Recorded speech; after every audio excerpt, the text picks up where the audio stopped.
KOCT program underwriters are not affiliated with the City of Oceanside.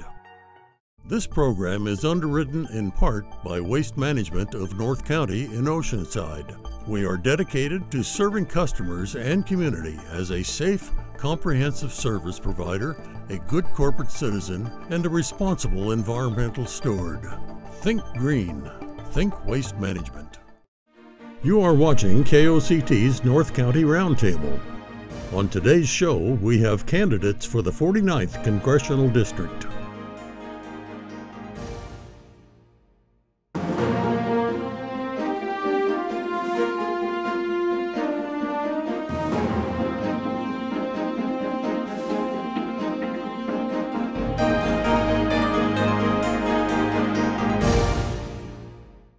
Welcome to KOCT's North County Roundtable. I'm your host, Alison St John, and on this special June primary edition of North County Roundtable, we'll be speaking with most of the candidates for the 49th Congressional District here in California that's being vacated by Congressman Darrell Issa. All of the candidates were invited to this program, all 16 of them, but not all of them are participating. Tonight's forum will begin with brief 30-second self-introductions, followed by question and answers.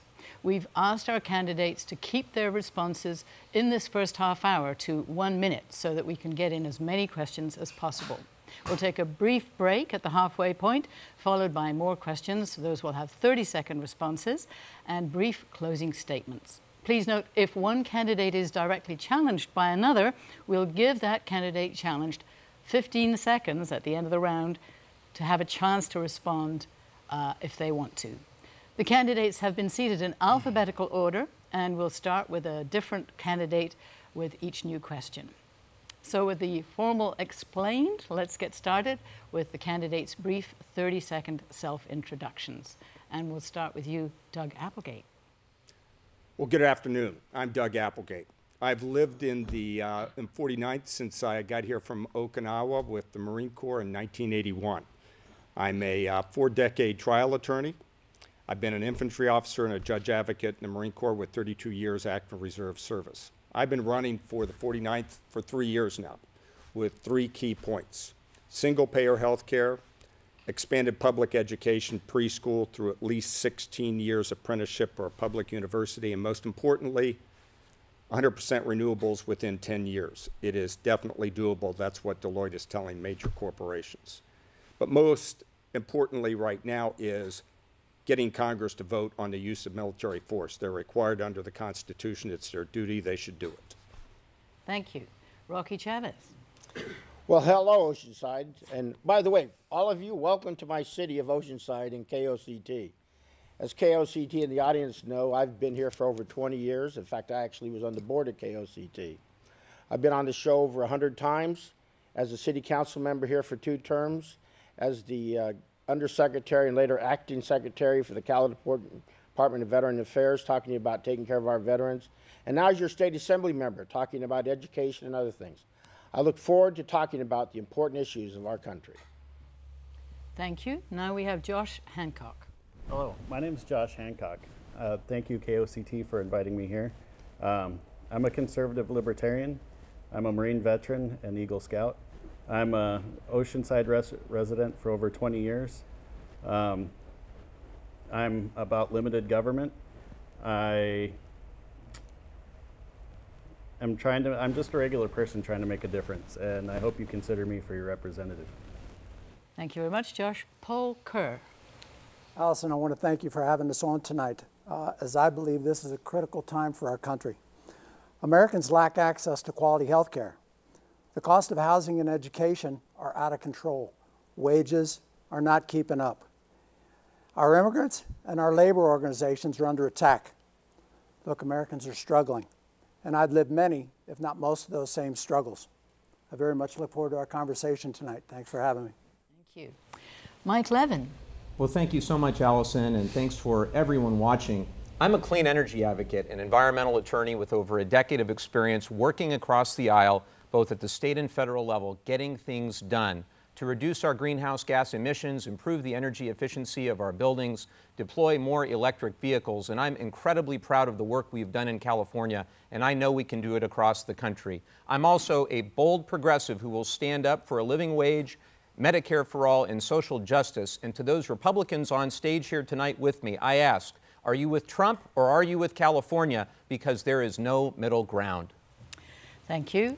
Brian Marriott. Good evening. Thank you, Alison. A pleasure to be here. So I just wrapped up a 25-year career in the business world. My wife and our 3 children reside in San Juan Capistrano, where I've been on the council since 2016. I currently serve as Mayor Pro Tem. I'm motivated to run this year because I think we have a sad level of partisanship that is getting in the way of very, very important and critical issues to all Americans, and particular folks here in District 49. So I'm grateful to be here and have the opportunity to be with others running and enjoy the evening. Thank you. Craig Nordal. Thank you, Alison. I've lived here in this district for 29 years, raised my children and my family here. I have a real estate business that I've grown from scratch, and I know the district as well as anyone here. I've been called a conservative activist, and today I was reminded of the main reason that I jumped into this race. If you go to the San Diego County Register of Voters, you'll see I was the very first candidate to file my paperwork on February 12th out of all the candidates. Today I got an email that said Arizona puts God back into the conversation. Arizona passed legislation putting "In God We Trust" and other mottos of that type into their public schools. Ladies and gentlemen, we are in a spiritual battle in this country. We need a godly man to take this position and to lead this country back to the godly morals that this country was founded on. This country was founded for freedom of religion, not freedom from religion. I ask that you look at my website, Nordal for Congress, and see all the issues in videos. Thank you, Craig. Robert Pendleton. Thank you. My name is Dr. Robert Pendleton. I'm an ophthalmologist, a small business owner, a biochemist, and a moderate candidate for Congress. Only socially progressive, fiscally conservative moderates can truly claim to have the political platform and moral authority to put an end to bipartisan congressional gridlock. Donkeys and elephants have failed. Please visit pendletonforcongress.org and canineusa.org for more information on my platform. Thank you. And we have Mike Schmitt. Hello, thank you. My name is Dr. Mike Schmidt. I'm a candidate here in the 49th. I'm a resident of Dana Point. I'm a full-time healthcare practitioner. I'm a small business owner. I've also been an envoy, a congressional envoy to the Middle East. I consider myself a lay expert on the Middle East. I value statesmanship. I feel I can bring the statesmanship necessary to work on both sides of the Congress. Healthcare is the #1 issue. It drives all of our debt problems, which is the #1 issue we have. Thank you. Joshua Schoonover. Thank you, Alison, and thanks to the viewers at home for tuning in. I'm a patent attorney. I believe in individual freedom, personal accountability, low taxes, a small government, and a very strong military. Thanks for tuning in, and I look forward to speaking on the issues tonight. And finally, we have Danielle St John.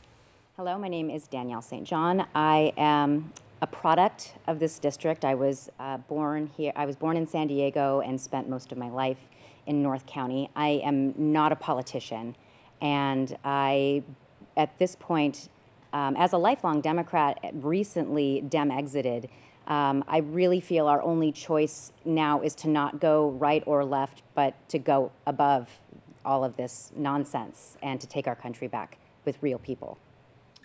Okay, thank you. So let's get started on the issues, shall we? And I want to start with a question about our President Donald Trump. Everyone in this circle will have a chance to start, but the first person for this question is Mr. Doug Applegate. And I want to ask you whether you believe that President Trump is making America great again, and do you agree with his policies? Which ones do you agree and not agree with? Well, it's hard to find any policies that I agree with the president on at all. I definitely think that he is creating a national security risk both on the Korean Peninsula as well as in the Middle East. General James Mattis begged him to go to Congress to ask for congressional authority to make the strikes. in Syria over the alleged gas attack, and that those strikes did nothing to alleviate the ability of Assad to deliver any type of chemical weapons. On an economic level, our debt is going to be threatened by his tax plan, and that is also a national security issue. So I can state categorically that he's unfit for command. Okay, I'll restate the question if you need it, but if you feel confident that you got the question, just go ahead. Basically, this one is about Trump. Do you disagree with any of his policies, Rocky Chavez? Well, there's a lot of things about Trump that I think about. Let me tell you what I think has happened well. I think the Supreme Court nominee was a good decision. I noticed this week, actually, his nominee went against one of his positions, so I'm sure he's getting ready to tweet about that. I think the funding of the military is critical. We know that we have not been funding the military, and the equipment readiness has gone down significantly. That's why we had so many accidents with our ships and with our planes, and that's an important thing. Reducing regulations. You know, regulations in government, bureaucracy, can suck energy out of the economy, and the reduction of them is a good thing. I also think giving education back to the states and their responsibility is a good thing. It's not the federal responsibility. Actually, in California, Governor Brown agrees with that in local control funding to allow the states to do education. Things I'm concerned about with Trump is the debt. That is a real problem we have to go through, and I hope he deals with it. Thank you. So, Josh, where do you stand on our president? Overall, I say Donald Trump's doing a good job. He is trying to do, in his own way, make America great again.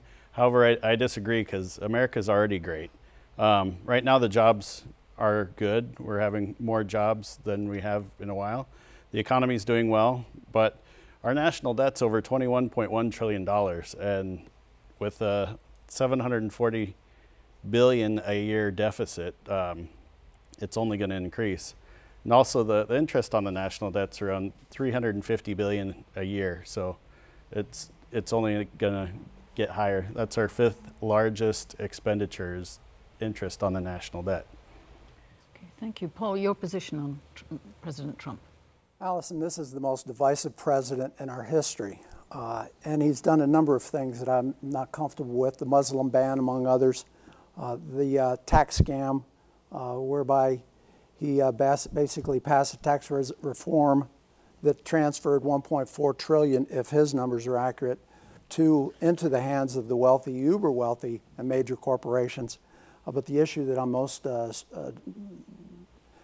having the hardest time with, of course, is the health care. He is hell-bent on destroying our health care system in this country, and that's a critical component in our national fabric.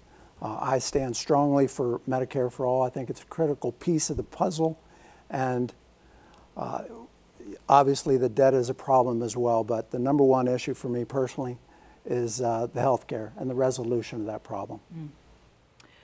Mike Levin. Well, I believe that Donald Trump is the least qualified and least honest president that our nation has ever seen. And a big reason that I'm running for Congress is that I believe that he does present a threat to our democratic institutions. And he has, unfortunately, brought a toxic narrative to our politics and our discourse.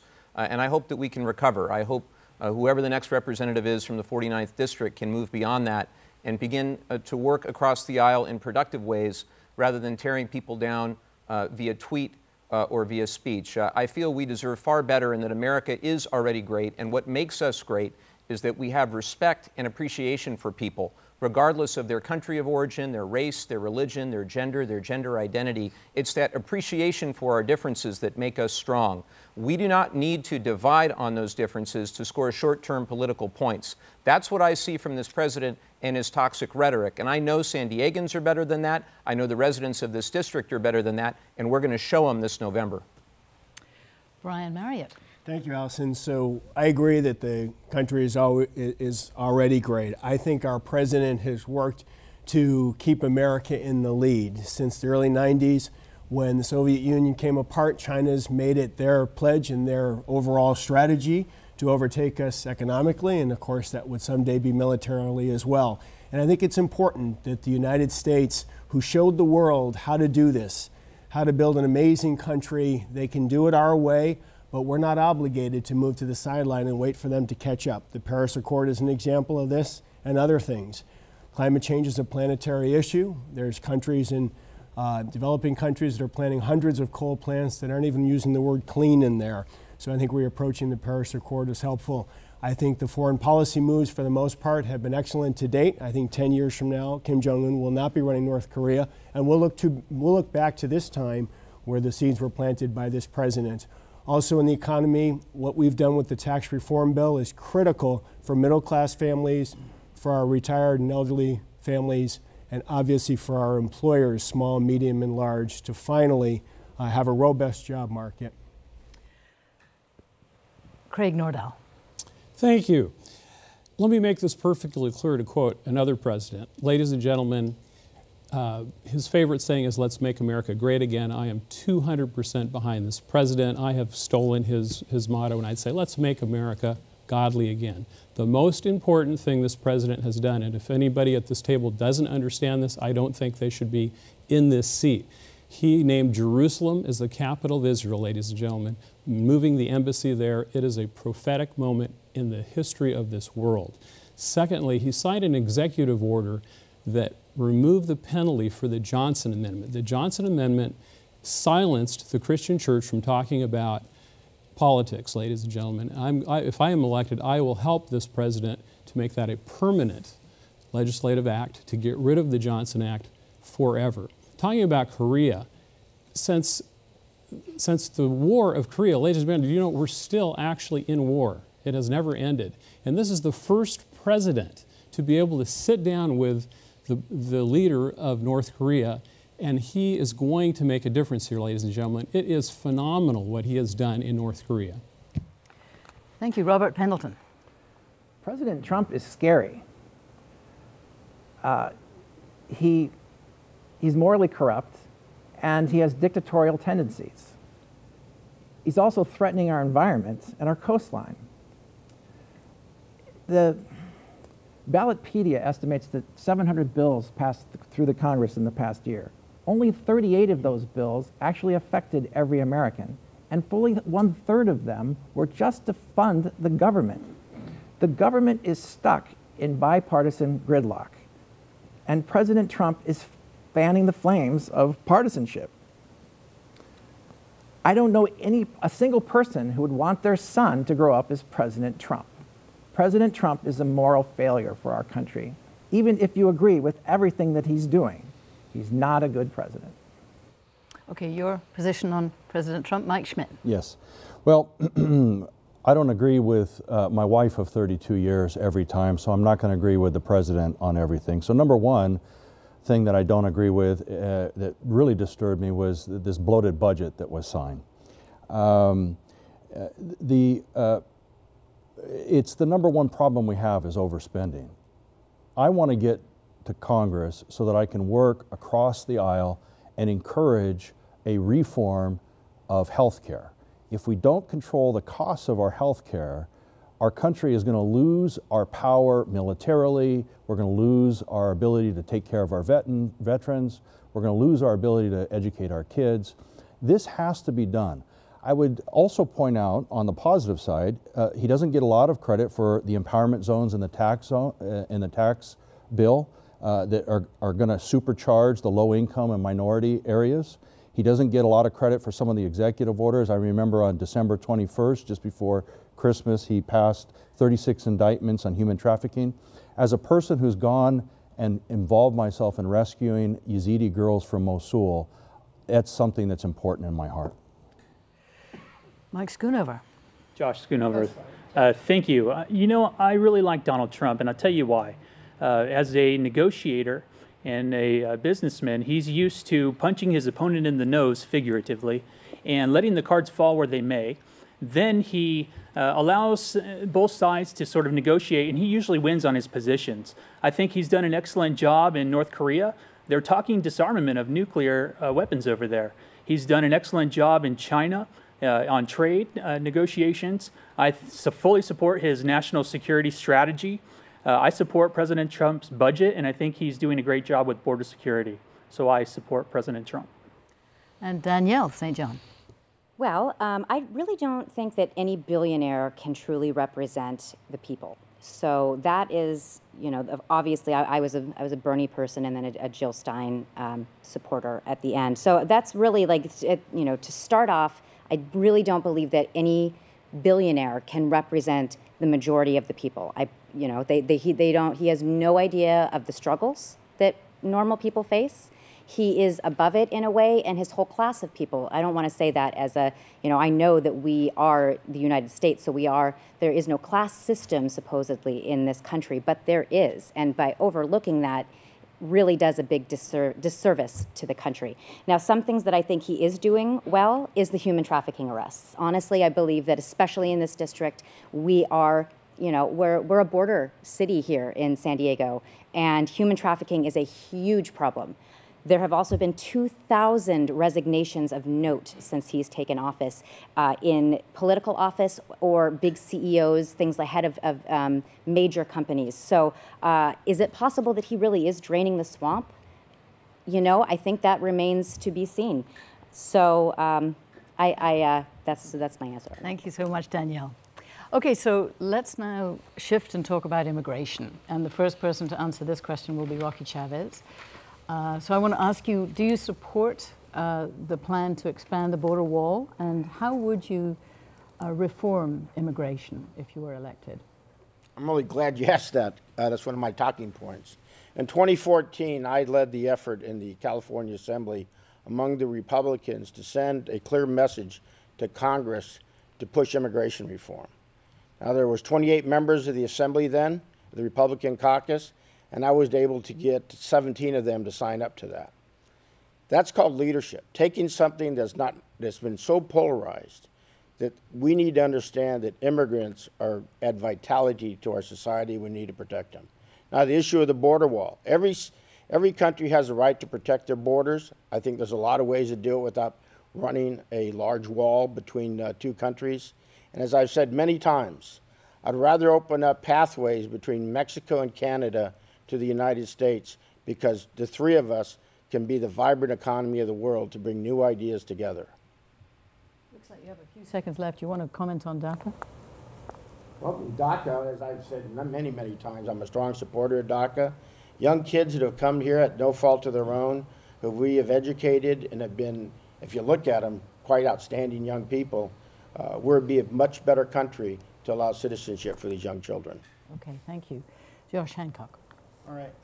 I believe we need comprehensive immigration reform. We need to make it easier for people to come here, because America is great and people want to come here. However, we do need to build the wall. We don't want bad people coming here, because it's really easy for them to come across the border as it is right now. And a border wall would cost $21 billion. And people who are in the country illegally are costing us $128 billion, and that's after the taxes they've already paid into the system and don't get back. So we need to have immigration reform. We need to make those people here legally, and so they can pay into the system and get it back. And for DACA, we should put educated people who want to educate themselves, make themselves better. We should move them to the head of the line and help them become citizens. Okay, thank you. So Paul Kerr, your position on the wall and immigration. Alison, I was 12 years old and living in a small rural farming town in Arizona when I got my first job, picking onions with migrant farm workers. The lessons I learned in this small town have lasted a lifetime, and basically the most important was this. The men and women who have sacrificed everything to come to our country are looking for one thing: a better life for their children. As the legislation before Congress, I will not support Donald Trump's ego wall.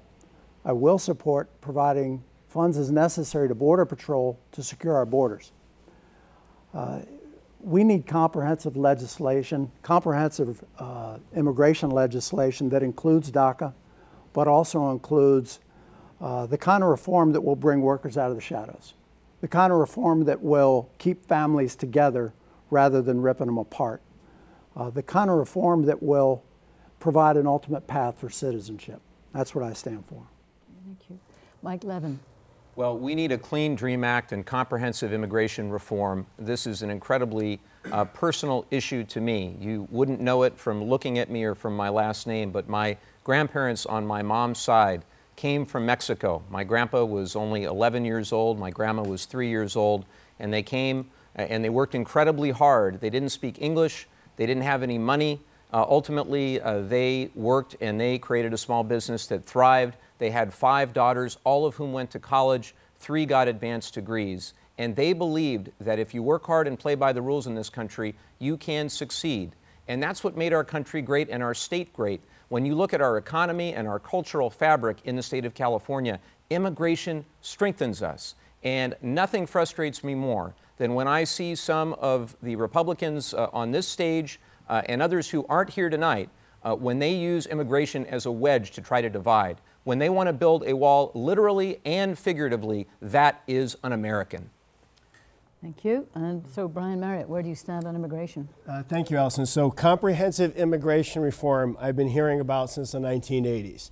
And I've called our immigration policy disingenuous and chaotic. It's disingenuous because we have allowed people to be in the country illegally, and we've hired them as businesses. We've looked the other way, and nobody's willing to have an honest conversation about what the labor rates would be if we didn't have illegal immigrants here, and our willingness to pay them. And that's just part of the disingenuous nature. It is chaotic because we can't manage our southern border and we're not enforcing the laws on the books.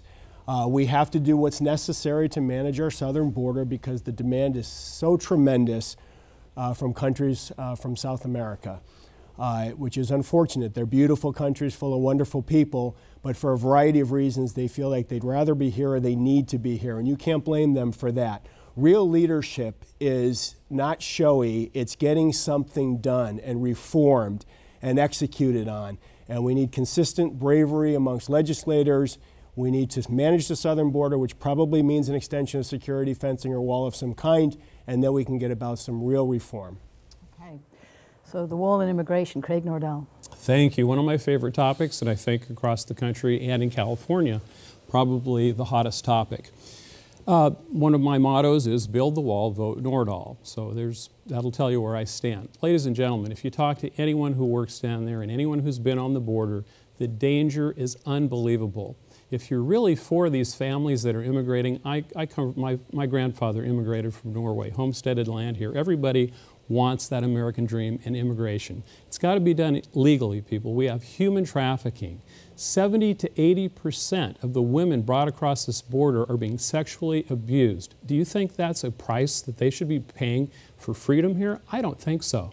They'd be better off staying in their country and with a new program helping them to get into this country faster and more efficiently. That's what we need to do, folks. We have guns coming across the border. We have terrorists coming across the border.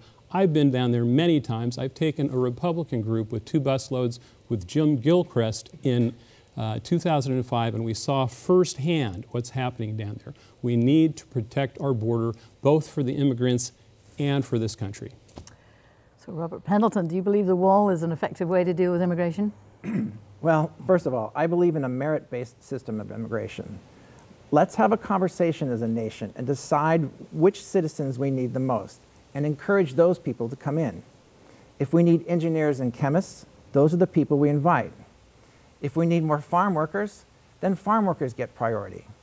Let's build a stronger nation by giving priority to productive citizens that we need the most. Immigration should be based on merit, not birth. And as for the wall, we already have walls erected in strategic locations along the border, and spending billions of dollars on a bigger, stronger wall is pointless when technological innovations like drones could achieve the same at a much lower expense. Removing economic incentives like sanctuary cities will do more to curb illegal immigration than a physical wall at a much lower cost. I would prefer to see more investment in feeding the hungry, housing the homeless, and protecting the environment than building a bigger wall. So immigration is such a controversial topic. How would you break through this issue, Mike? Well, the greatest challenge is to give about a 2-hour speech in 1 minute. So I have more positions and deeper positions on immigration, on my website, MikeSchmittForCongress.com. I think it's more than everyone up here. I've actually laid out a very specific plan to bring the people out of the shadows, solve the magnets and get rid of the magnets that are drawing people here, which is a black market in the labor market. And the secondary one is we can build a wall 10 miles high, 42%, according to immigration studies, 42% of all undocumented people here fly in. And so it doesn't matter how big we build the wall if we don't solve the problems with it. Like Dr. Pendleton, I agree with the merit-based system, and it's all laid out on my website. The other big issue, we do need a physical border security. One of the things that has skyrocketed is the importation of heroin and fentanyl. It's one of the major problems in this district is opioid addiction. Thank you. Joshua. Yes, you know, politicians are going to tell you what we need, and they're going to try to gather an emotional response and hope that translates into your vote. But let me be different. I'm not a politician. I'm going to tell you how we solve this problem. It's really two things. It's containing the problem, and it's a remedy. As far as containing the problem, we need a wall, but what we really need is a deterrent. We can only deter those who wish to come here illegally by enforcing our laws and spreading the word to other people around the globe that the United States is a nation of laws and we will enforce those laws. Second, we need to deal with the people that are here, and we need to do that in a fresh and balanced way. As far as DACA, DACA only addresses about 10% of the illegal immigrant population. So what about the other 90%? You know, it might be interesting to some Republicans, but I actually support expanding DACA across the board.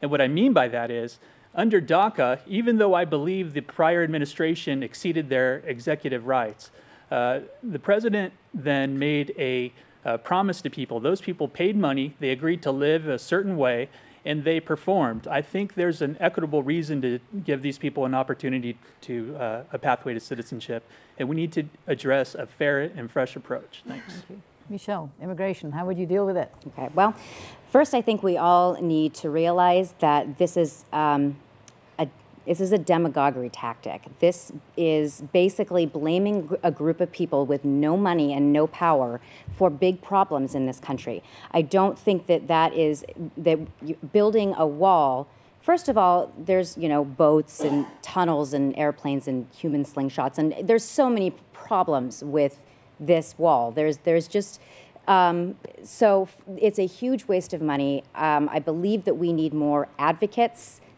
You know, why can't we pay people to meet these people, you know, and bring them to a doctor and bring them to a lawyer and help them get in here? We've got plenty of money for wars and, you know, plenty of money for jail, but we don't have enough money for advocates. I really think that we need to be looking at the root problem of immigration, and blaming people with no money and no power is not the way to go.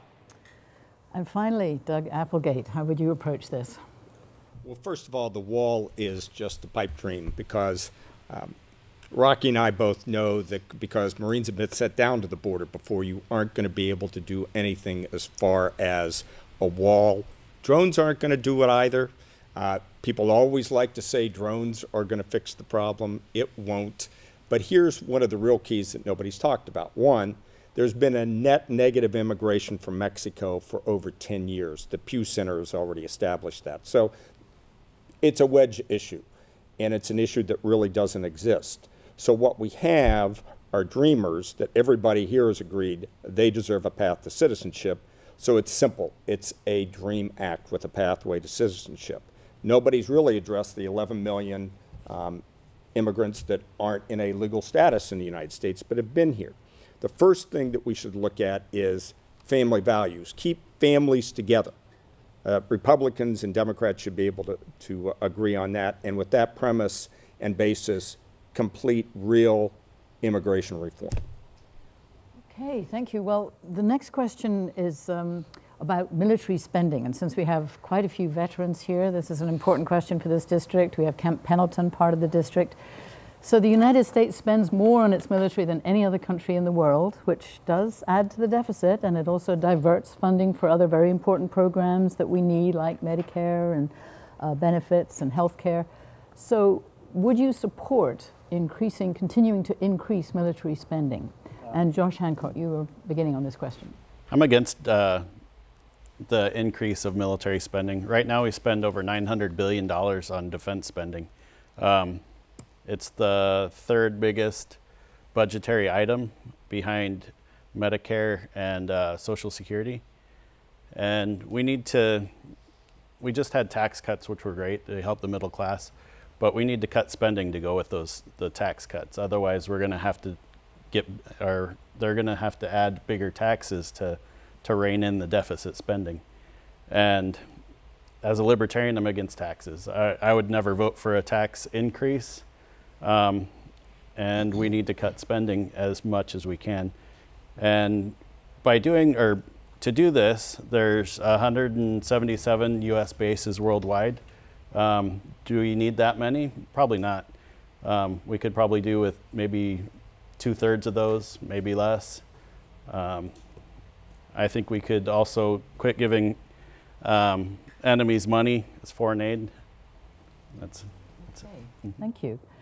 Mike. Paul. Oh, sorry, Paul. Mike, Paul. Paul, where do you stand on military spending? Alison, in the most recent budget, we just passed a budget in which the president actually requested approximately $46 billion less than was allocated, and I think that's wrong. But if we're going to do that, we have to reallocate that money, and I'll give you one specific example. I'm the only enlisted veteran in this group, I believe. My mistake. I'm the only enlisted Democrat in this group. And as a result, after I got out of the service, I slipped through the cracks, and I spent the next 9 years working my way back out. And the problem is there's no transition. There's no assistance with the transition between military life and civilian life. I say no, but there is some. It's just not enough. We need to create a system where after an enlistment of, say, 4 years, you actually go to a facility where you're afforded options.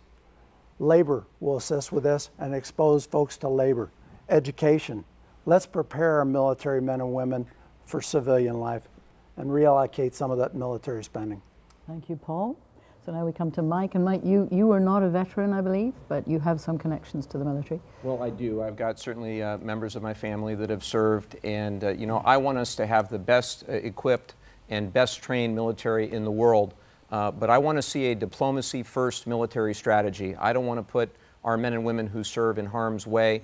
And I believe if we're going to spend any more on the military, we need to be looking at what we pay our servicemen and women. Because when you look at what they are making, both enlisted and officers here, and you look at the quality of life of those right here at Camp Pendleton, we can do so much better. It is unconscionable to me that you have men and women right now at Camp Pendleton who cannot afford basic quality of life to the point where they have to go on the weekend to a soup kitchen. This should not be happening in our country. We have had a drinking water problem at Camp Pendleton, and as an environmental attorney, I am deeply concerned that we can't even fix our basic water infrastructure at Camp Pendleton. I want to see increased military spending for our troops who deserve it here as a better quality of life. That's where I'd start.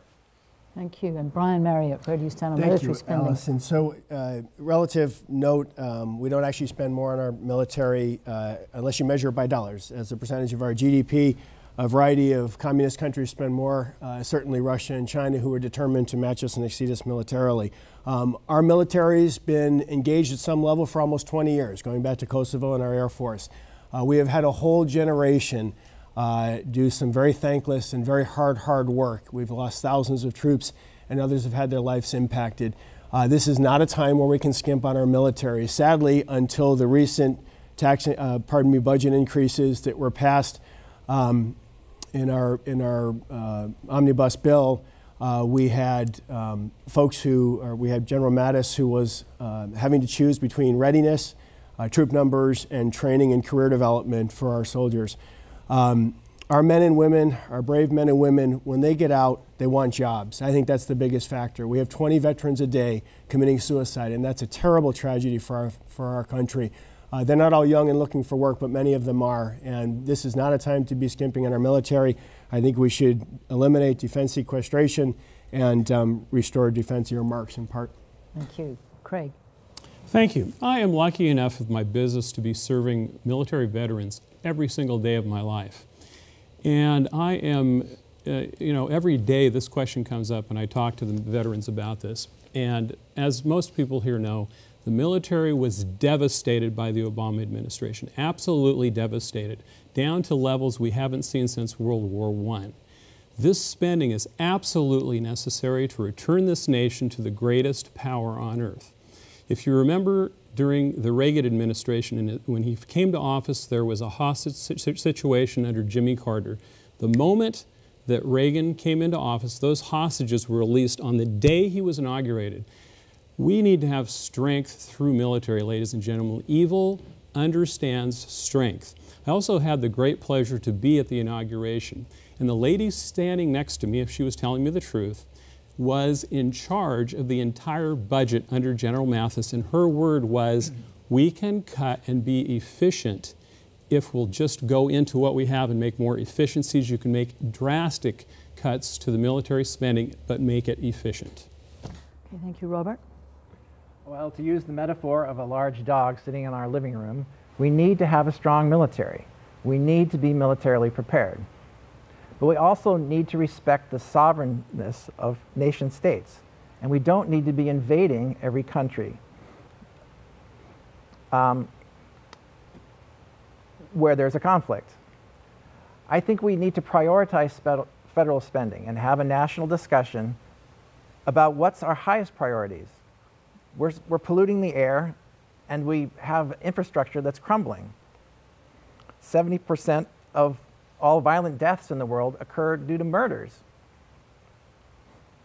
So I think we need a strong military, but I think our federal spending is out of whack. Okay, thank you, Mike. Well, I love a strong military. This is Camp Pendleton. I would be honored to be the congressperson for Camp Pendleton. I have 3 Marine Corps wives that work for me, so it's a very personal thing for me. I would say the biggest problem we have is the dysfunctional budgetary process that we're going through, where these bloated budgets get thrown in these omnibus, and it's the sequestration axe hanging over everything that causes the problem for budgeting for our generals. And one of my friends in the Marine Corps had the honor of hearing General Mattis talk about how, as a Marine general, he could lose many, many lives in battle, but if he lost $1, he'd be held up for court-martial. This is a shame. So restoring budgetary soundness and planning is the key to this. The second thing that I would say is a very local thing. We have our bases, the Camp Pendleton is not individually metered, and we should not be making our families pay by block. It does terrible things for unit cohesion. Okay, thank you. Joshua. Yes, you know, I started this forum telling you I believe in a very strong military. I also told you that I support President's national security strategy, and I do. And our national security strategy, a major point of it is a peace through strength. And what that means is we need a strong military in order to effectuate peace in our dealings with other nations. So I support our military. I would like them to remain fully funded, the largest and most powerful military on the globe, on this planet. And the only caveat to that is I would like to see value for those dollars. I would like to ask our military to cut where feasible any of the antiquated technologies that we don't need, and let's replace them with new technologies that bring real value. Thanks. Danielle? Okay, so first, I've got a lot of numbers for you here. $1.5 million per bomb times 26,171 that we dropped on Syria in 2016, $6.4 billion for 4 warships, $1.4 trillion for a jet that doesn't fly. We are currently bombing Afghanistan, Syria, Libya, Iraq, Yemen, Pakistan, and Somalia. That we went from 2 wars to 7 wars under Obama. I think our military spending is atrocious. I think that I would not vote for $1 more except in veterans, except in active duty military and the people. I am already against the next war, and I think that anybody in this district who is trying to support war really should be a no-go. I believe the citizens of this district, especially in Camp Pendleton, don't want to see any more ribbons on the doors. Thank you. So now we have the two Marine colonels left, one Democrat, one Republican. So Doug Applegate, where do you stand on military spending? Look at the number of veterans in Congress. It's constantly gone down. And look at the number of votes congressmen take to authorize military force. The problem with the budgeting process, both since Operation Iraqi Freedom and the war in Afghanistan, is it's been done on different books. And everybody in the military knows this. But nobody in Congress really knows how the military works because there's just a handful of veterans there. Veterans are going to vote in large numbers not to go to war, and also insist that the budgetary process gets connected. If you want to change that, don't send people who have never been in the military, who've never gone into a combat zone, and have no idea what's needed or not. We can't keep, this is a self-licking ice cream cone. If we send people that don't know what war is about, budgeting, and in reality and human costs, we'll continue to go down the wrong path. Thank you. Rocky Chavez. I like to present this from two positions that I hold. One, as stated earlier, as the Marine Colonel who served 28 years active duty service. And the second, as the chairman of the Governor's Military Council in the state of California to ensure that the Department of Defense stay in California. The short answer is, for the military spending, would you increase it? Yes. Because our military is underfunded, undertrained, and the young men and women are seeing themselves coming and going, and it's having a huge toll on their private lives. And we got to do better than that. But the second issue is the national security strategy. We need to look at this and say, where do we actually need to be in the world, and where do we need to use our military to influence it? Last week, China had one of their largest fleets go off the South China Sea. They have the ability to cut off the economy of the United States by hitting that choke point. There are serious issues we need to deal with, and we need to have somebody who's been there to understand it to protect our future and freedom. Thank you very much. So we've come to the halfway point. We need to take a break. You're watching a special North County Roundtable program featuring candidates for California's 49th Congressional District. We're going to take a short break and we'll return with more questions for the candidates. For over 30 years, KOCT has been a community media resource. KOCT exists because of viewers like you who want and need to stay informed about their community. Only KOCT provides local election coverage and live airing of government meetings. Support this public service by making a tax-deductible donation today. It's easy. Go to KOCT.org, click on the Donate button, make a monthly or a one-time donation.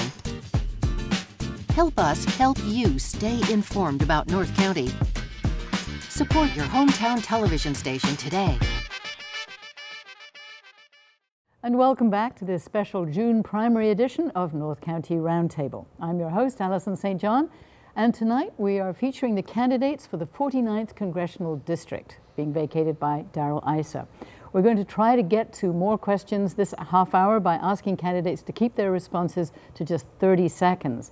As a reminder, if one of the candidates is directly challenged by another, we'll give that candidate being challenged 15 seconds at the end of the round to give them a chance to respond. The candidates have been seated in alphabetical order, so we will start on this next round, and in fact it's Paul Kerr who's going to start. And this round is a little different. We're going to start with each candidate having an opportunity to ask one question of one other person on this panel. So you can choose who you ask it of and what your topic is. Go ahead, Paul. Well, my question's for Rocky. Surprise. Rocky, I am deeply concerned about the fact that we have over 16 million people in this country who don't have access to insurance. Quality health care in my opinion, is a basic human right. Quality health care should not be a privilege of the wealthy. I stand for Medicare for all. So now the expansion of Medicare I'll have to lay a few more guidelines, so try to keep your question to within about 15 seconds. My question, quite simply, is where do you stand with the expansion of Medicare to every man, woman, and child in this country? Thank you for asking that, because when the Affordable Care Act was being discussed and we were talking about what we could do for our community, I was very clear that I would not eliminate the Affordable Care Act, I would just improve it. Because having been elected here in the North County and what we're doing in our clinics has really helped the quality of life for many people that I care about in the 49th Congressional District. And how would you improve it in 10 seconds? Pardon? How? Well, I think we need to look at the whole cost of pharmaceuticals. That's a big expense we need to look at. We need to also look at scope of practice for different doctors and ensure that, you know, physician assistants and other people can deal with it. We need to look at the relationships between our clinics and hospitals. Want me to go on? Sorry, there's the red light. I'll have to cut you short. Thank you so much. So, Mike, and maybe you should stick to 10 seconds for your question. So my question is also for you, Rocky. You in the California legislature have a lifetime record with the National Rifle Association of an A and a lifetime record with the California League of Conservation Voters of an F. If you get elected to Congress, are you going to stand with the gun lobby and the big polluters, or are you going to stand for gun violence prevention and the environment? I always find that interesting because I've never seen actually a rating from the NRA at all. But I want to be clear with the people out there in Oceanside. I am a strong supporter of the Constitution and the Second Amendment, and I will not waver from that. I think it's critical to the security of our country. And as far as the environment, you just need to look at and see who is the Republican out there talking about renewable energies and what we need to do. Okay, thank you. So, Brian. So, broadly, my question is for Mr. Applegate, Mr. Kerr, and Mr. Levin. I think I'll ask it of Mr. Levin because he seems the most combative around this, and he's my neighbor in San Juan Capistrano. I said that partisanship, I think, is really causing us to not be able to get things done in areas like healthcare and immigration. They're so critical. I've never seen it like this in my entire life. About 136,000 people voted for President Trump in this congressional district. And according to the LA Times, every Democrat candidate has vowed to impeach him upon arrival in DC, almost as though it's part of their platform. I would be interested to hear you explain to the 136,000 people that you would want to represent in Congress why. Well, I think the first thing that the folks watching should know is that Brian and I live in the same community. In fact, most people wouldn't know this, but we actually go to the same church. Our families see one another in the community. I think that the 136,000 in this district that voted for President Trump, I think a lot of them are questioning their vote because they see an unprecedented level of corruption right now in this administration. And I think they want somebody in Washington who will hold this administration accountable. That's what any of the Democrats on this stage will do. That's what none of the Republicans will do. Thank you. Craig, who would you like to ask a question of? I was going to ask Rocky, but I've changed my mind. I'd like to ask Brian a question, fellow Republican. And really, it's just a question more for me, and I think it will help the listeners here. I've noticed, Brian, that you originally worked for a Democrat back in the day. And so for Republicans, and I'm really just asking because I don't know, how do you alleviate people's concerns that, you know, that you're not a true conservative, that you may still hold a lot of those beliefs? Sure. Thank you. You know. So fair question. I'm the best kind of conservative Republican, the kind of conservative Republican that worked as a Democrat for a time and came to understand the failure of throwing money at every ill and thinking that was going to solve it. In my 20s, I worked as a chief of staff for a Democrat legislator in Massachusetts, and I was a registered Democrat for about 3 or 4 years, and I was a Republican by the end of my 20s and early in my 30s, and have been a comfortable Republican ever since. And I simply think that the Democrat Party has more failed strategies than successful strategies. When you have thought that way and believed that way and come around, so to speak, it makes you a better Republican. I would submit, just like President Reagan. Okay, thank you. Robert, your turn. This may be the most difficult question. I'm a political moderate, and I'm listening to people bash the ball back around between each other, and I think it's crazy to think that you're going to create compromise when you go into Congress talking about impeachment. So who would you like to ask? I guess the question that keeps popping up into my head is for Doug. What the heck is a self-licking ice cream cone? Want me to tell him? I get the question. Okay. Right? It's a Marine term. Go ahead. It is a Marine term, but let me give you an example of that in a congressional sense. It's the only job in the world, and I think Rocky's going to agree with this, where you can keep your job by getting exactly nothing done and keep repeating it over and over and over again. Look at the camera. You want to add to that, Rocky? No, he did a great job. Okay, good. It's nice to see the two front runners getting along so well. We are the Marines. That's right. Okay, so now Mike Schmidt, who would you like to ask? It is a tough question, but one thing that struck me, and don't think I'm piling on, Rocky. I know you can take it. I know you do, brother. But it is a serious question. You were quoted, I think, in December 2015 in the Union Tribune when asked about would you vote for Donald Trump, and I think you said not even for dog catcher or something to that effect. How do you think that will translate in your ability to get President Trump to move into channels that you feel he needs to go into? Well, I want to be really clear because I did say that. And let me tell you why I said it. I was watching this whole political discussion going through. I was very disappointed. And so I don't back off those words. But how would I work with him? The same way I work with Jerry Brown, as I mentioned earlier. I'm the chair of the Governor's Military Council signed by Jerry Brown, and I said some things about him too. So it's about getting things done and being a big person about it. Okay, thank you. Joshua. Yes, well, my question also for Rocky. Rocky, you are an establishment Republican. I appreciate your years of service, but I have a question for you based on your knowledge and your experience. Why do you think some of the other Republican candidates do not seem to want to show up to these events, and do you think that's going to impact their opportunity to win the election? Actually, I don't think it's so much Republicans. There's also some Democrats not here. If you're going to run for office, you need to take the time to talk to the people, and not just talk, but spend more time listening. And that's why I'm here.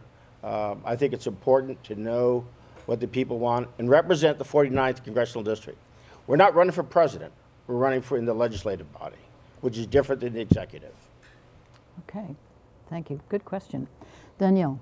Okay, this question is for Doug. So were roughly about 13 million people who left the Democratic Party at the end of 2016 because of the massive election fraud that was going on, and not by the Russians. Honestly, I made more memes in this election about Hillary Clinton than anybody in Russia did. So how do you still identify with the Democratic Party with all of the election fraud that they committed in the last election? It's because I come from a working class family. And the first thing I'll admit is that Democrats have lost their way in talking with working class families. I still think there's a better hope that Democrats can recapture that ability, and that's why I'm still a Democrat. Okay, so Doug, who would you like to ask a question? No, this is real difficult. This is a serious question for me, and because I think people should understand who they're sending to Congress. So I don't know that I can ask a question of just one person, so let me try this. I think constituents need to know how people would vote on war. So I'll give you an easy example, what I think is an easy example. Is there anyone sitting at this table that would vote for the Iraq war? Shall we just do yes, no? Yes, no. Go around, okay? Because I'm a no. Okay, you're a no, Rocky? I was very vocal on that. I told my son no. Okay, thank you. No. No. No way. Is this an Iraq war to come, or the one we're on Monday morning quarterbacking on? I didn't think it was a Monday morning quarterback from where Rocky and I were sitting. No, so I'll give you an easy one. It's very easy to say no with what we know now. In retrospect, it's true, yeah. But you're a no. I may be the only one. I would say yes. Thank you. No. Having been to Iraq 3 times as a civilian, helping to clean up some of the mess on my own dime, I would say no. Okay, thank you. Joshua? Hindsight's 20/20. I'd say no. My answer is no, and I'm already against the next war, too. Okay, good. Well, that worked. Thank you. So, Rocky, do you have a question for somebody? Yes, I'd like to ask Ms. St. John, what should be our policy with Israel? That's a really good question. I think that when one side is throwing rocks and one side has a military, it's not war, it's genocide.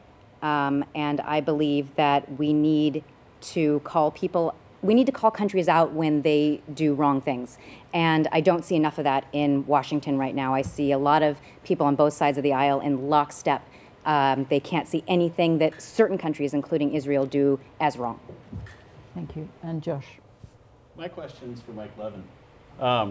You're very vocal on banning assault rifles. If you were to get an assault rifle ban, would you go after handguns next? No, I think there's a huge difference, and it's very disingenuous to try to make a link between somebody that is defending themselves with a gun or someone that is hunting versus a weapon of war. I have 2 young children, ages 5 and 4, and every morning when I drop them off at school, I don't want their teachers to be armed. I want fewer weapons of war in our schools and communities. Okay, thank you. So our next question, some of us have already addressed it a little bit, but this gives you all a chance to say for 30 seconds, talking about health care. Do you support health care for all, and how would you pursue policy changes if you were elected?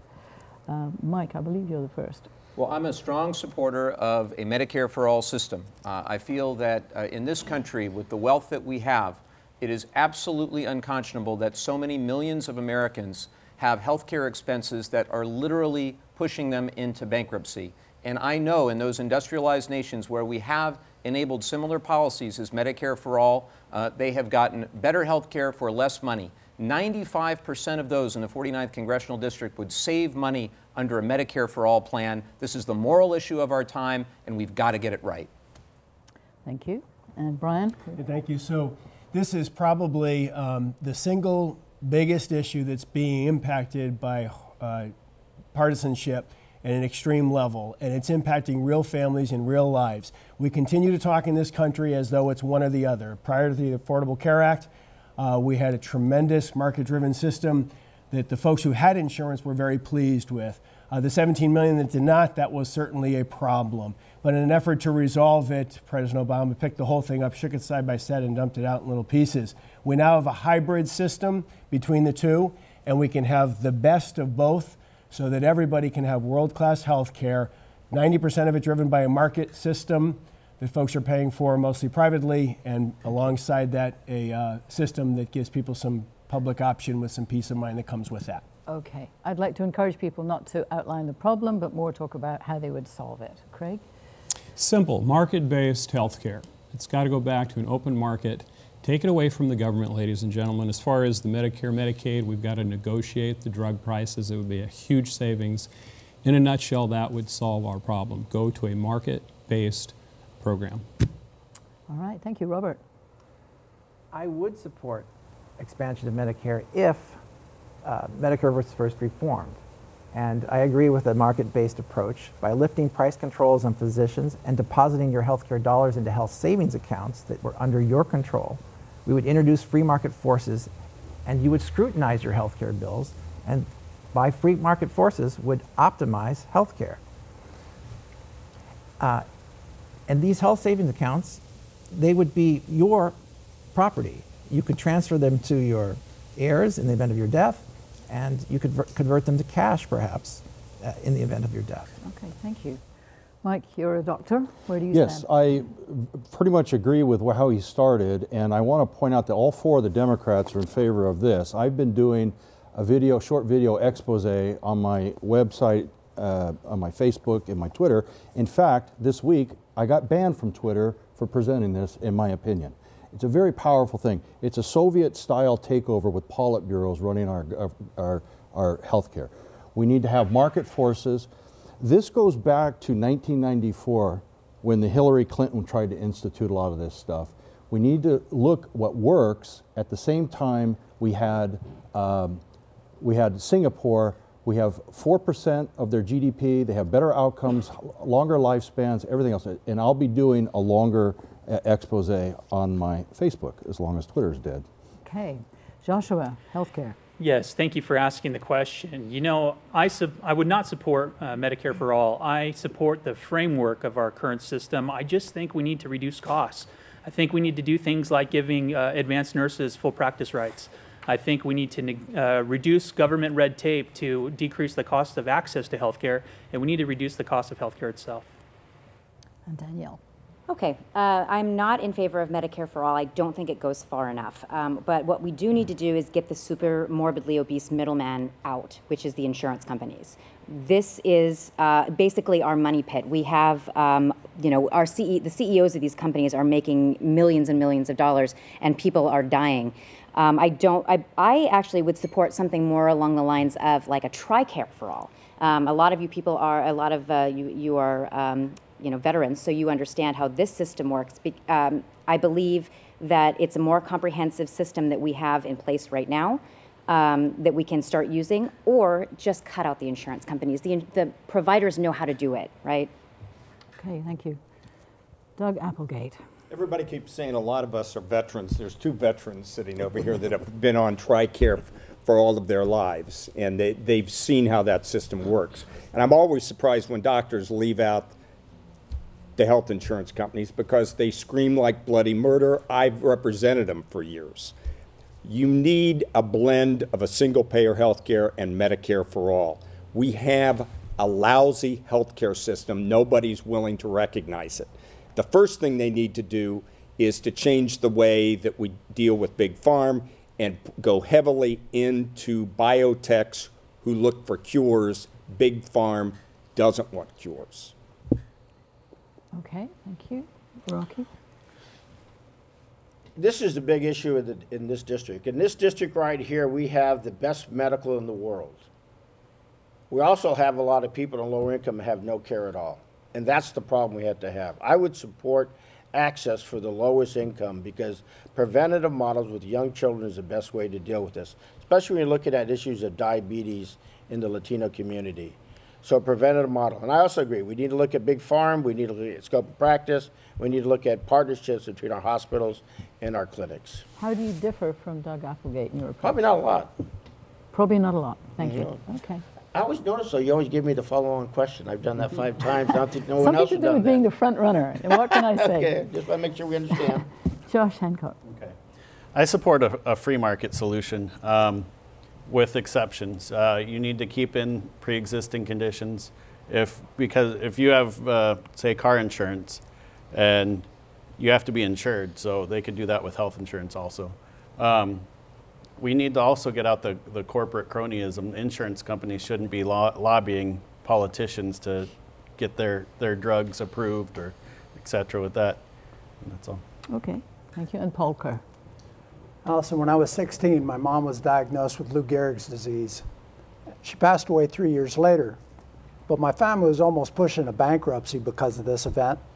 I couldn't be a stronger advocate for Medicare for all.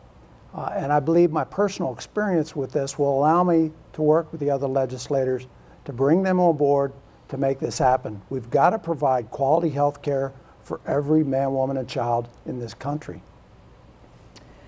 Okay, so I think we've completed that one, and we're moving on now to guns. And we've had some very tragic incidents in this country. I need to ask whether you have, if you've been in office, accepted money from the National Rifle Association. If you were elected, is that a body that you would accept money from? And very specifically, what would you do, if anything, to change the gun laws in this country? Let's start with you, Brian. So we're not accepting any PAC money. And I think the Parkland shooting has really highlighted the horrible tragedy and the way our schools are vulnerable. I think our high schools in particular, with hundreds, sometimes thousands of students with drugs, bullying, hormones, high drama, it just seems to be they're particularly vulnerable. I think the low-hanging fruit is to have a couple of positions on each campus, not teachers, but folks who would be particularly well suited, or jobs that would be particularly well suited for former military and former law enforcement, and to do a better job with the restrictions and the rules around mental health and communication with local agencies. And I'm a supporter of the Second Amendment, and I believe that gun regulation belongs at the state level, and that's a factor as well. Okay, so Craig, I'm sure you're a believer in the Second Amendment. Would you accept money from the NRA? Absolutely. You're going to have to stop me because I'll keep going for 10 minutes. I am an NRA Life member. I'm a USCCA member. I'm a San Diego County Gun Owners member, and I just, by the grace of God and the sheriff's decision to politically open up concealed carry, I just received my concealed carry permit. The Lakeland situation was a failed liberal policy, folks. Look it up on the internet, and I don't have time to explain it, but it was a failed liberal policy. That's all there is to it. We need to have people in the schools with weapons to protect the kids. So you would not make any changes? No changes. To the gun. Okay. Robert Pendleton. I support our constitutional right to bear arms, but with reasonable limits. Stricter screening processing for the purchasing of firearms and a prohibition on military-style assault weapons are reasonable compromises. 70% of all violent deaths worldwide and in this country are due to murder, more than double the rate from wars, and a disturbing proportion of these deaths are due to automatic-type weapons. Let's get these automatic weapons off our streets. Even children have got this thing figured out. Mike Schmidt. I have not received any money from the NRA. I don't expect that they would. They are a lobby for the gun industry. I am a strong supporter of the Second Amendment, right to bear arms. In this state, we already have the strongest gun laws in the country. I don't think we need any more federal laws other than accelerating and making more efficient the background check process. In terms of accepting money, I would probably rather accept it from San Diego Gun Owners Association, because they look out for local San Diego gun rights issues. Joshua, any changes you see necessary? Well, I would first like to address the NRA question. I generally believe that representatives in Congress should not accept money from special interests, because I believe it brings an apparent conflict of interest in terms of how you vote in draft proposed legislation when you represent people. But in terms of gun issues, I'm a supporter of the Second Amendment. I really enjoyed studying Justice Scalia's opinion in the Heller case. I fully support it. I think that was one of the most well-articulated positions the Supreme Court has held in terms of the majority of the Supreme Court. Thank you. Can you wrap it up in 5 seconds? Yes, I can wrap it up real quick. So no NRA money. I do support Second Amendment rights. Thank you. Danielle. I'm not a politician, so the NRA question's kind of moot. But this is something that we can rinse and repeat with almost any issue that we have. And it's money out of politics. For every one politician, there are 4 lobbyists. And I believe that this money has effectively insulated our politicians so that even if we wanted to pass laws, and we do, and we have passed laws, we can't even enforce them. We bring up Parkland because it was the latest tragedy. But what about Vegas? Does anybody know that there is a DOD employee that there's a warrant issued? They're actually that they're charging for this crime as well. There's more than one person. So really, I think that. And where did those guns come from? Where did these guns come from? I don't think that we can fully address this until we get money out of politics. Thank you, Doug Applegate. I'm not a thoughts and prayers guy. I'm tired of this happening. I'm not going to take any money from the NRA. The NRA is not being funded by its membership. It's being funded by weapons manufacturers. I believe that Rocky and I spent years training people to kill. It takes a lot of training.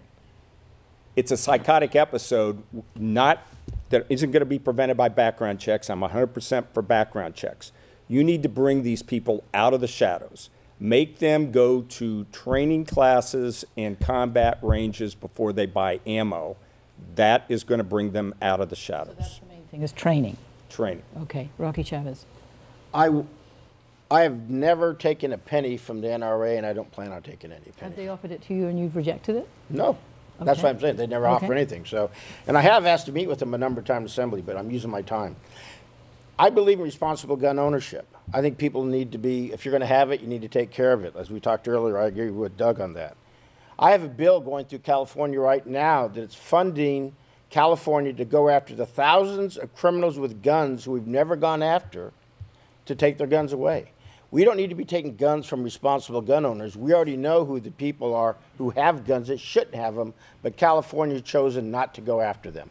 Let's get the criminals with the guns. Okay, Josh Hancock. All right. Being that I'm running a libertarian campaign, I would take money from the NRA because nobody else gives me any money. So, but it doesn't change my how I'd vote. I'd still vote the same way. And that would be? I'm pro Second Amendment. I work in armed security, former Marine veteran, or Marine veteran, not former. Good guys with guns are the only thing that stops bad guys with guns. I've done research on it. We need to keep our kids and our teachers safe, and so we need armed people in our schools to protect them. Thank you. Paul Kerr. Alison, I'm a gun owner and a supporter of the Second Amendment, but this insanity has got to stop. We need universal background checks without loopholes. We need to ban assault weapons and bump stocks. And the reciprocal concealed carry permit legislation pending has got to be killed. I don't want people coming to California with concealed weapons where the laws are so much lax in some other state and having those weapons on our streets here. And Mike Levin. Well, I agree that we need an assault weapons ban. We don't need weapons of war in our schools and our communities. We need universal background checks. We also need to fully fund research into gun violence from the Centers for Disease Control. And we need to stop concealed carry reciprocity. The gun laws of West Virginia do not need to apply here in San Diego. But I think more importantly, I won't take money or support from the NRA, but I think more importantly, we need to eliminate the political power of the NRA. There are too many in the Republican Party that are bought by the corporate gun lobby. Nothing will change until that stops. Okay, shifting to another major threat to our society, which is the question is, do you believe in climate change and that it's affected by man's activities? I believe we started with you before, right? So yes, it's you, Craig. There's no question that the climate changes because that's the way the Creator made it. Any other reason is ridiculous. There's no science to support it. I do not believe in man-made climate change. I've read scientists who say that the amount of carbon we produce is equivalent to sneezing in a hurricane. So you can look at scientists that make up it's called fake news, who believe in climate change, and you can look at real scientists, and it's very simple. Climate change was created by the Almighty God. Okay, so now Robert, do you believe in climate change, and is there anything we can do about it? Absolutely. I'm a scientist. I have a PhD in biochemistry. We should heed the warnings of our scientists. The geologists tell us that there have been 5 major mass extinctions on the Earth, and all of them, I believe, are due to abrupt changes in the climate, in the atmosphere. We are throwing carbon into our atmosphere at an unprecedented rate, and the temperature of the planet is rising. If there aren't enough, if crops won't grow in Illinois and in our agricultural center, we'll die of starvation. Thank you. Climate change. Mike. Well, we don't have time for a scientific discussion, but I'm prepared to engage in one. The question is what do we do about it? And you have people on this panel who believe that we should shackle ourselves with this cap and trade. My friend Rocky voted for some of this stuff as an assembly member, and the current cap and trade in California is costing us almost $1 a gallon, and it's being used for the crazy train to nowhere, and it's not even being used to reduce emissions, which I'm all in favor of. And we have another young man on here that is also earning a living, sucking that corporate money up for his clients. Okay, thank you. Joshua Schoonover? Yes, you know what? In terms of climate change, I believe it exists. I studied chemical physics. I studied solar system astrophysics. I know that there are cosmic events which affect the environment's evolution over time. I do not believe climate change is directly attributed to carbon emissions, and so I wouldn't support any legislation in terms of cap and trade. Thank you. Danielle St. John. The climate change issue we could definitely debate, but what we don't even need to. We can talk about fracking and what that's doing to our planet. That's, I mean, really, it's the science is behind that. This is destroying a lot of our, you know, of land that, you know, could be usable, and now it's not. We are definitely having an impact on our topsoil, but the question that we really should be asking is that even if it's proven safe to take the oil out of our planet, we have renewable energy sources that do no damage. So I really don't think that it's an issue that should be even discussed. I think that we need to be moving towards renewable energies and moving away from taking it out of our planet. Thank you. Doug Applegate. The Navy, Marine Corps, the entire Department of Defense has been planning for climate change since the early 90s. And it's real, it's having an impact all over the world. And what we need to do is we have a glut of energy. Renewables can be competitive in less than 10 years. We need to stop spending subsidies to big oil and small oil to the tune of $60 billion a year and let the market drive us to renewables. Rocky Chavez. I know climate change is impacting us. And as Doug said, it's right. The military's been dealing with it for a while. As a chair of the Governor's Military Council, we're looking at sea level rises along our ports for the Navy, the Coast Guard, and the Marines. It's a real issue that needs to be dealt with. And I'll wait for my other 15 minutes to rebut the cap and trade comment because I get another response, right? Well, yes. Once we finish this round, Okay. I think you can have 15 seconds on that. Good, Josh. Okay.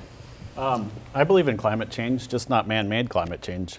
I don't believe that we don't put out enough stuff to change the environment. And I think it's just an excuse for more taxes. And as a libertarian, I'm against more taxes. Thank you. Paul Kerr. Look, I agree with the vast majority of scientists and military officials who've already concluded climate change is real. Now, Donald Trump believes that, and has said that he believes that there's a global warming hoax being perpetrated by the Chinese. And as a result, he used that for justification to cut the EPA budget by over 30% and appointed an administrator who's a known climate change denier. All of this needs to be reversed. Okay, thank you. Mike Levin. So for over a decade, I've been a clean energy advocate focused on reducing greenhouse gas emissions, and this is a huge reason I'm running for Congress. I started our campaign by sending Darrell Issa the book, Climate Change for Beginners, because for 16 years he had denied the fundamental scientific consensus on climate. If we attack the climate crisis and create the clean energy jobs of the future, not only is it the right thing to do for our environment, but it is a huge economic opportunity for the residents of the 49th District. The biggest growing job right now is solar photovoltaic installer. We need to do in the nation what we've done in California. All right. Brian Marriott. Thank you. So we have 3 young children, and obviously I'm very concerned about a healthy environment for years to come. And I think there's some science we can't ignore. There's been science in the past. And catalytic converters came about, and there's been an answer to various things as we've taken science very seriously.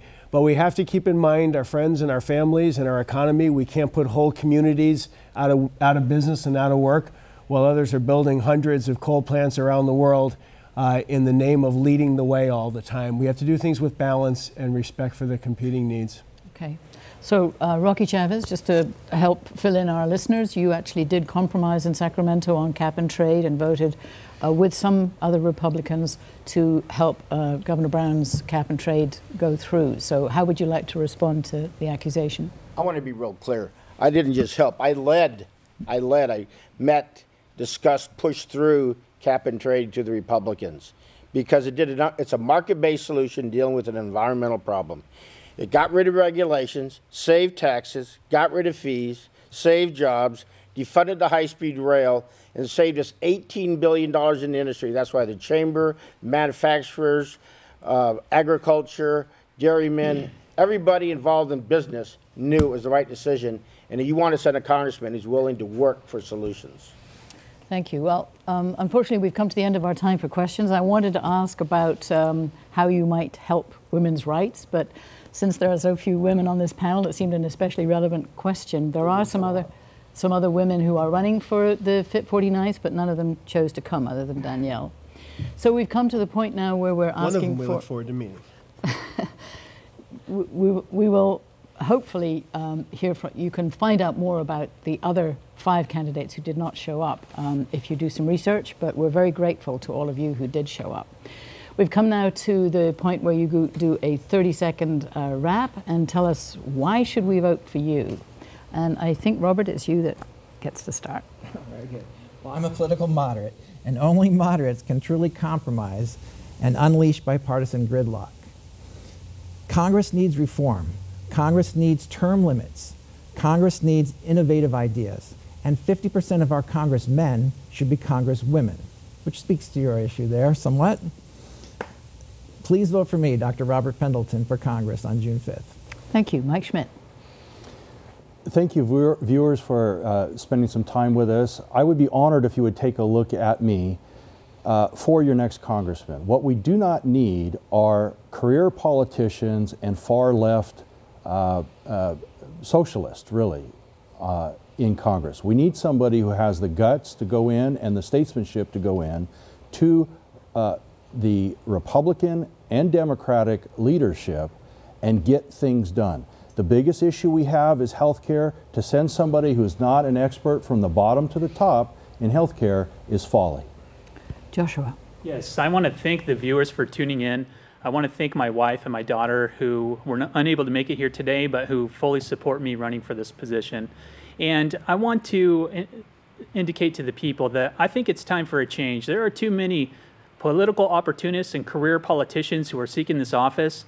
I think we need a fresh face and fresh ideas. One of those ideas I want to bring is term limits. I'm for congressional term limits. Please check out my website, www.joshuaschoonover.com. Thanks. Thank you. Danielle St John. So I am running because, not because I want to, not because I want to be in the public eye. I'm running because I have to. I said at the beginning, I'm a product of this district. And I have seen it go downhill my whole life. And I have 2 children who have never known a world without war, who've never known an America without war. And so I think that you know, what we really need to do to bring back our country, to save our country, is to end the 2-party duopoly. They are both sides are purchased. Both sides do not represent the people. And I think that I can bring the change that this country needs. I would like to invite you all to come out to a meet and greet on Sunday at 1 o'clock at McGee Park in Carlsbad. Thank you, Danielle. Doug Applegate. I've been running for this position for 3 years. And it's not under any particular cloak of a party. It's on the issues of health care, education, and clean energy, as well as stopping the use of military force. What we haven't talked about enough here is education. That is going to be the key to our future economy. With automation, robotics, it's going to change, and even preschool through 16 years will not be enough.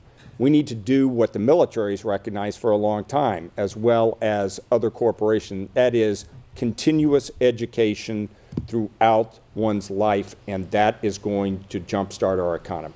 Thank you. Rocky Chavez. I'd like to thank you from all watching this show. Here's my message. Congress is not an entry-level position. You need to get somebody that can go up there and work with both sides dial to represent you. Things I've done in Sacramento in the 6 years I've represented you. Career technical education is being funded across the state. Early childhood education is now a priority in the state. Adult education was saved by me pushing for it. Establishing the dashboard so you can see, a parent can see how well your schools are doing. The non-citizen jury, I fought to kill that, and the governor agreed with me, and he vetoed that bill. And here's the last one for all you vets. We are fighting right now so your retirement will not be taxed by the state of California. I get things done for you. I'd appreciate your support. Thank you. Josh Hancock. Okay. I'm Josh Hancock. I'm a fiscal conservative, and I'm not a career politician. I'm just trying to make a difference. I hope you vote for me. Visit my website at www.votejoshuahancock49th.us. Thank you. And Paul Kerr. Alison, Americans are struggling. It takes 2 incomes to survive in California. And more so than any other candidate in this race, I get it. I face those same struggles. In fact, I believe I'm the only candidate who can truly look you in the eye and say, I've been there. I know what you're going through. Folks, I believe we need to start electing a different kind of candidate, the kind of candidate that truly understands the struggles Americans are facing today. My name is Paul Kerr. I'm a proud Democrat. I'm a proud veteran, and I'd be honored by your support. Thank you. Mike Levin. Well, thank you all so much for watching. I am a proud Democrat that is running to fight for working people and to fight for the values that make California such an amazing place. I was born and raised in this district. I'm a proud resident with my wife and 2 kids. We are doing everything we can to meet as many of you as possible. We've had 144 house parties over the last 14 months. We've knocked on over 10,000 doors. We've called over 100,000 people. We're going to return this seat to you. You deserve a member of Congress who's going to show up and who's going to listen, and I'll be that member of Congress. Thank you so much. Brian Marriott. Thank you, Alison. It's been a pleasure spending the evening with you. We hired a president who's a businessman, a results-oriented businessman, as I was for 25 years. We have been messing around with immigration reform, with health care reform, and locally we have no answers for San Onofre because politics has gotten in the way of all of this, and too often campaign politics. We have not gone through the legislative process on health care, and Americans are suffering for it. We have not gone through the legislative process on immigration reform, and Americans are suffering for it. And because they pulled the plug on Yucca Mountain, we may not have a long-term answer for our waste, and that's a local issue. We are getting killed by partisanship. I'll go to Washington, I'll get in committee, I'll work hard, and I will not be a part of that drama. Thank you. And Craig Nordal. Thank you. Ladies and gentlemen, this country was founded on the principles of God and the principles of the gospel of Jesus Christ. I'm the only candidate talking about it, and this is the main problem we have in our country, ladies and gentlemen. We need a candidate, and I'm the only candidate here that I believe is a true fiscal and social conservative in the entire race. George Washington's, my favorite quote from George Washington is, "To the distinguished character of patriot, it should be our highest glory to add the more distinguished character of Christian." George Washington. Please vote for me. I will stand by those principles in every vote I take. Nordal for Congress. Well, thank you very much, all of you. I really appreciate the sincerity and the civility that you've brought to this forum tonight. And this brings this program to a close. Thank you to all of our candidates here for the 49th Congressional District who participated and for your willingness to serve. Please note that all the candidates were invited to this forum, but many chose not to participate in this KOCT forum. KOCT has, for the past 34 years, covered many of the issues and concerns of the 49th District, and we appreciate the candidates who appeared tonight to share their positions with local viewers and voters in the community on this community TV station in the heart of the 49th District. Thank you for watching this special edition of North County Roundtable. KOCT will also be playing programs featuring the candidates for the San Diego County Supervisors 5th District race and candidates for the 76th State Assembly race. All of these June primary election programs will be shown right up to the June election on Cox Cable in Oceanside, AT&T's UVerse service, countywide, and as on-demand video on our new website, koct.org. Be informed about your community by watching North County Roundtable. Thanks, and we'll see you next time.